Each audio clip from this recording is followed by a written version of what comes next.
السلام عليكم، يا رب تكونوا بخير. فيديو النهارده ان شاء الله هنعمل في القرص الفلاحي بطريقه حلوه جدا، بالطريقه بتاعت زمان. هتطلعها معانا طريه وهشه وقلبها ابيض زي القطن، وطعمها مفيش احلى من كده. طريقه هتعتمديها مش هتغيريها ابدا. يلا بينا نشوف عملناها ازاي. بس الاول لو مش مشتركه في القناه اشتركي وفعلي الجرس وما تنسيش اللايك. ويلا بينا نسمي الله ونصلي على الرسول عليه افضل الصلاه والسلام ونشوف عملناها ازاي. اول حاجه معايا الخميره. انا هعمل النهارده بخميره بيره عاديه مش خميره فوريه. حطيت معلقتين من الخميره البيره وعليهم 4 معالق سكر، واقلبهم كويس لغايه ما الخميره بتاعتي تسيح كده مع السكر. ممكن تحطي بدلهم برضو معلقتين ممسوحين من الخميره الفوريه. انا هعمل 2 كيلو دقيق، حطيت لهم معلقتين خميره بيره وعليهم 4 معالق سكر، معالق كبيره. قلبتهم بقى كويس لحد ما يسيحوا كده خالص، وبعدين هنزل عليهم بربع كوبايه من اللبن او الميه الدافيه، او اللبن برضو يكون دافي. حطيت عليهم ربع كوبايه لبن. لازم اقلب كويس عشان خاطر السكر يدوب معايا خالص. اتاكد ان السكر داب خالص واركنهم على جنب شويه عشان خاطر الخميره بتاعتي تكون شغاله. دول 200 جرام سمنه، ومعايا قشطه. معايا دقيق دلوقتي عليه 2 كيلو دقيق، حطيت عليهم رشه ملح. حطيت الاول 200 جرام سمنه او كوبايه سمنه، انا فككتها بس كده. ممكن تسيبيها زبده خالص. ده نص كيلو قشطه من وش اللبن. لو انت مش هتحطي قشطه حطي نص كيلو سمنه على ال 2 كيلو دقيق. نص كيلو سمنه هيكونوا مظبوطين قوي. لكن عندك قشطه حطي قشطه وكملي سمنه. حطيت النص كيلو قشطه وحطيت 200 جرام او كوبايه واحده من السمنه، كده هيكونوا مظبوطين جدا معاكي. اقلب بقى كويس لحد ما الدقيق يشرب من السمنه والقشطه كده كويس. كل ما يشرب كده كويس، وبعد كده انزل عليهم بقى بالسوائل بتاعتي وبالخميره. نزلت بالخميره اللي انا مدوباها في اللبن، ودلوقتي هنزل باللبن الرايب او باللبن الحليب. معايا كيلو لبن انا مروباه، حاطه عليه معلقه خل كده من قبليها بيوم وسايباه لحد مروب، عشان خاطر طبعا القرص باللبن الرايب بتكون حلوه جدا. القرص الفلاحي الاصليه بتكون باللبن الرايب. ده كيلو لبن عملته لبن رايب. هقلبه بقى كويس كده مع الدقيق اللي انا حاطه عليه السمنه والقشطه.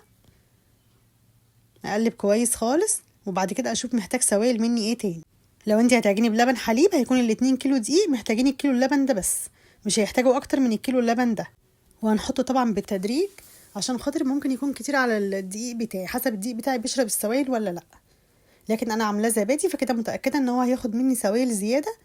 خد مني كمان نص كوبايه حليب، او ممكن تحطي بداله ميه دافيه براحتك خالص. ممكن تعجني القرص دي بالميه بس مع السمنه والقشطه، تحطي ميه بس، او اللبن العادي او اللبن الرايب، كله هينفع وهتكون حلوه قوي كمان. اقلب كويس. في الاول طبعا هيتهيألي كده ان هي سايله معايا، لكن لا، خليني اقلب كويس لحد العجينه بتاعتي ما تشرب السوائل خالص. كده بقت حلوه قوي، مش محتاجه حاجه تاني. لازم طبعا اقلبها كويس. العجينه طريه كده معايا وحلوه، بس مش تكون بتلزق قوي، يعني تبقى بتلزق بسيط. اسيبها بقى ترتاح 5 دقايق بس وابدا اقطع فيها. غطيتها 5 دقايق بس على ما اجيب الصينيه بتاعتي، او اقطع بقى على الرخامه واقطع كور صغيره كده زي ما انت عايزه حجم القرصه بتاعتك. بقى انا عملتها بالظبط قد الليمونه الوسط كده، بتكون حجمها حلو قوي. عايزه تصغريها اكتر من كده برضو براحتك. اقطع الكميه كلها. طبعا لازم اقطع على طول عشان خاطر على ما اخلصها تقطيع وتشكيل هتكون خمرت معايا. ما ينفعش اسيبها تخمر وارجع اقطعها تاني، كده هتبوظ معايا في الخمر، هتخمر زياده قوي ومش هتكون حلوه في الخبيز. هقطع الكميه كلها بقى الحجم اللي انا عايزاه. لو انت طبعا هتعمليها على الميزان ما تصغريهاش اكتر من 20 جرام، يعني 20 جرام هتكون القرصه صغيره زي اللي بنشتريها كده من بره، اللي هي تقطعيها كده قد الليمونه الصغيره. لكن دي انا عاملاها وسط شويه، هتعمل معايا برضو كميه كبيره، وفي نفس الوقت عشان مرققهاش قوي تكون مليانه شويه القرصه وتكون طريه وحلوه. اعمليه بقى الحجم اللي انت عايزاه. قطعي كله بنفس الطريقه. وطبعا اللي اقطعه لازم اغطيه، ما سيبوش مكشوف قوي او فتره طويله مكشوف عشان خاطر ما ينشفش معايا. ابدا افرد بقى قرصه بقرصه كده، ما افردهاش قوي، اسيبها مليانه شويه حوالي سنتي كده او سنتي ونص، ويكون معايا الصينيه اللي انا هحط فيها مش مدهونه اي حاجه. انا كده قطعتهم كلهم. معايا بقى الصينيه اللي انا بحط فيها مش مدهونه اي حاجه. ابدا افرد كده القرصه، ضغطه يدوب عليها كده بكف ايدي، افردها بسيط كده واحط على طول في الصينيه مش مدهونه حاجه. وطبعا اسيب مسافه كده بسيطه لان طبعا لسه القرص دي هتخمر. ما اسيبش مسافات برضو واسعه قوي لان هي هتشيل لفوق مش هتفرش معايا ولا حاجه. هي القرصه هتشيل كده، ولازم اسيب لها مسافه بسيطه بس ما بينها. يا دوب افردها بكف ايدي كده واظبطها، بس اخليها كلها سوا واحد عشان ما تكونش جنبي عالي وجنبي لا. واعمل حساب ان هي لسه هتخمر معايا، يعني ما سيبهاش تخينه قوي، حوالي سنتي كده. هي هترتفع معايا تاني بعد الخمر، هتبقى حوالي 2 سنتي، وبعد كده هتشيل بقى معايا في الفرن.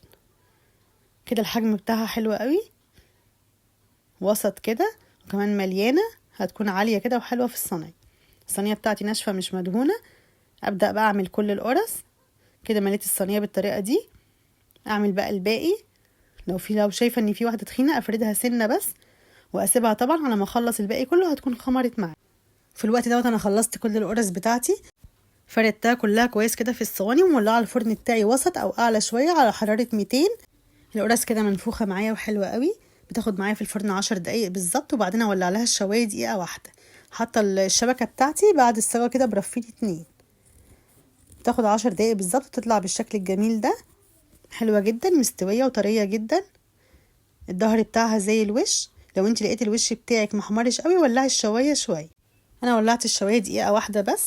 خدت بالظبط معايا 10 دقايق في الفرن وطلعت بالشكل الحلو ده. القرص طريه جدا وريحتها حلوه قوي.